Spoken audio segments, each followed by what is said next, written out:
भाई मेरे क्वेश्चन है कि रक्तदाब किसे कहा जाता है, इसको मापने वाले यंत्र का नाम बताओ, और उच्चतम रक्तदाब कितना होता है, निम्नतम रक्तदाब कितना होता है। ठीक है भाई। तो रक्त वाहिकाओं की भित्तियों के विरोध पर लगने वाले दाब को रक्तदाब कहते हैं। रक्त वाहिकाओं की भित्तियों के विरोध में लगने वाले दाब को रक्तदाब कहा जाता है। रक्तदाब को मापने वाले यंत्र को स्पाइनोमेनोमीटर कहा जाता है। एक नंबर में आंसर है कंफर्म कि रक्तदाब को मापने वाले यंत्र कौन सा होता है, स्पाइनोमेनोमीटर। ठीक है। और भाई उच्चतम रक्तदाब होता है कितना, 180 mm, और निम्नतम रक्तदाब होता है कितना, नहीं उच्चतम रक्तदाब होता है 120 mm, और निम्नतम रक्तदाब होता है 80 mm। ठीक है, mm। उच्चतम 120 mm और निम्नतम 80 mm। बस वाले क्वेश्चन में इतना बोलना है। डन। एक बार पूरा रिपीट करें, इसको कंपनी में पाएगा देगा। तो रक्तदाब किसे कहते हैं, रक्तदाब को मापने वाला यंत्र, उच्चतम रक्तदाब, और स्वास्थ्य मनुष्य में उच्चतम रक्तदाब और निम्नतम रक्तदाब कितना होता है। तो भैया रुधिर वाहिकाओं की भित्तियों के विरोध पर लगने वाले दाब को रक्तदाब कहा जाता है। रक्तदाब को मापने वाले यंत्र को स्पाइनोमेनोमीटर कहा जाता है। उच्चतम रक्तदाब, एक स्वस्थ मनुष्य में उच्चतम रक्तदाब 120 mm होता है। वही निम्नतम रक्तदाब कम से कम, निम्नतम रक्तदाब 80 mm होता है। बस इतना बोलना है। ठीक है भाई, डन। कि मनुष्य के परिसंध तंत्र को दोहरा परिसंध तंत्र क्यों कहते हैं, इसका महत्व बताओ। तो भैया मनुष्य के परिसंध तंत्र को दोहरा परिसंध तंत्र इसलिए कहा जाता है क्योंकि मनुष्य के हृदय से दो रक्त निकलते हैं, इसलिए इसको दोहरा परिसंध तंत्र कहा जाता है। ठीक है, इसका महत्व। तो भैया मनुष्य के हृदय में दो हिस्से होते हैं, बाया और दाया। मनुष्य में दो प्रकार के रक्त आते हैं, ऑक्सीजन रक्त और बी ऑक्सीजन रक्त। ऑक्सीजन रक्त को शुद्ध रक्त कहा जाता है और बी ऑक्सीजन रक्त को अशुद्ध रक्त कहा जाता है। जो दोहरा परिसंध तंत्र है हमारा, इसका कार्य होता है रक्तों को मिलने से रोकना। ठीक है, इसको मिलने से रोकना। इस कारण अगर ये इसको मिलने से रोकने से क्या होता है, मनुष्य का शरीर स्वस्थ रहता है, मनुष्य को लाभ होता है, मनुष्य रोग मुक्त हो जाता है। अगर ये दो रक्त आपस में मिल गए मनुष्य बीमार पड़ेगा, बीमार पड़ने के बाद राम नाम उसकी सत्य हो जाएगी। इसलिए दोहरा परिसंध तंत्र क्या कार्य करता है, इनको मिलने से रोकता है दो रक्तों को, एक शुद्ध रक्त एक अशुद्ध। डन। ओके। अधिक जानकारी के लिए YouTube चैनल देखिएगा, पूरा सुनिएगा। ठीक है भाई मेरे क्वेश्चन है अगला, अति इंपोर्टेंट 2027 के लिए स्टार लगा देना। 2 नंबर में आएगा, 4 नंबर में आएगा जरूर। ये नहीं बदलेगा, ये बदला तो व्यापक मिलेगी। ठीक है, व्यापक के बारे में बताए सबको।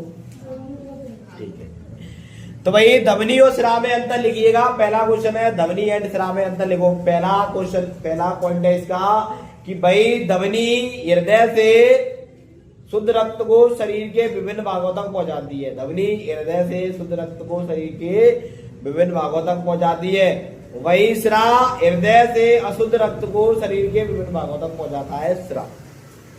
Okay done. फिर आता है इसका दूसरा पॉइंट। दूसरा पॉइंट है, बोलता है कि भाई धमनी त्वचा की गहराई में पाई जाती है, सिरा त्वचा की कम गहराई में पाई जाती है। धमनियों की दीवारें मोटी होती है इसलिए इसमें कपाट नहीं पाए जाते, और सिरा की दीवारें पतली होती है इसलिए इसमें कपाट पाए जाते हैं।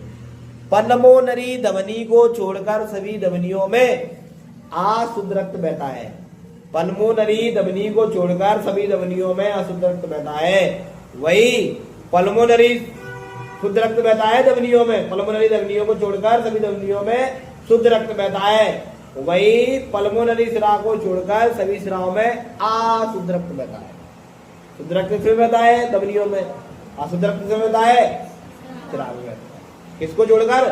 पल्मोनरी श्रा और पल्मोनरी जरूर। ओके डन, 4 पॉइंट समझा दिए, लग जाइए मेरे को पूरा।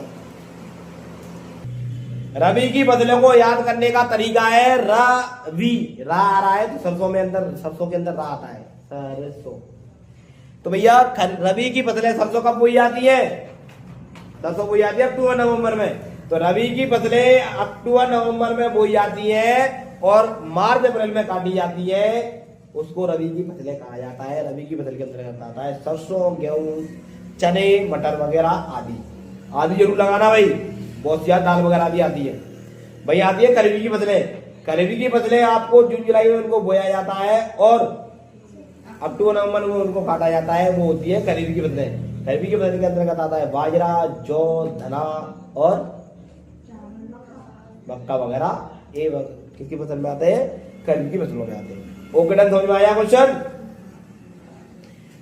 फिर है भैया समाज विज्ञान का क्वेश्चन है भाई, ये चैप्टर का सेकंड का, थर्ड का, फोर्थ का, सॉरी फोर्थ चैप्टर का। अब आता है क्वेश्चन खरीफ की फसलें और रबी की फसल में अंतर बताओ। तो भैया जो ऊपर समझाया कोई नीचे लिख देना। कैसे कि भाई खरीफ की फसलें अक्टूबर, सॉरी रबी की फसलें अक्टूबर नवंबर में बोई जाती है, खरीफ की फसलें जून जुलाई में बोई जाती है, रबी की फसलें मार्च अप्रैल में काटी जाती है। भाई क्वेश्चन तब नोट नहीं हो पाया उसका, सॉरी गलती। तो रबी और खरीफ की फसलों किसे क्या है उनको उदाहरण देके समझाओ। तो भाई रबी को याद रखोगे आप, रारसी का आता है और सरसों में भी रारसी का आता है। जब सरसों की फसलें बोई जाती है उसको बोला जाता है रबी की फसलें। तो रबी की फसलें आपको अक्टूबर नवंबर में बोई जाती है, मार्च अप्रैल में काटी जाती है। रबी की फसल क्या आती है? रबी की फसल के अंतर्गत आता है गेहूं, सरसों, मटर, चने वगैरह इत्यादि। भाई खरीफ की फसलें आपको जून जुलाई में बोई जाती है और अक्टूबर नवंबर में काटी जाती है। खरीफ की फसलें कहलाती है। खरीफ की फसल के अंतर्गत आता है बाजरा, धान, जौ और मक्का इत्यादि। खरीफ की फसलें और रबी की फसल में अंतर लिख देना, जो ऊपर बोला है वही नीचे लिखना है भाई, ठीक है। ये अक्टूबर नवंबर में बोई जाती है और ये जून जुलाई में बोई जाती है। ये मार्च अप्रैल में काटी जाती है, ये अक्टूबर नवंबर में काटी जाती है। ये भैया गेहूं वगैरह, सरसों, गेहूं, सरसों, चने वगैरह आते हैं इसमें बाजरा, धनिया वगैरह, धान वगैरह आता है, ठीक है भाई। तो ये वही रबी की फसल है, ये वही खरीफ की फसल है, इसका अंतर भी हो गया।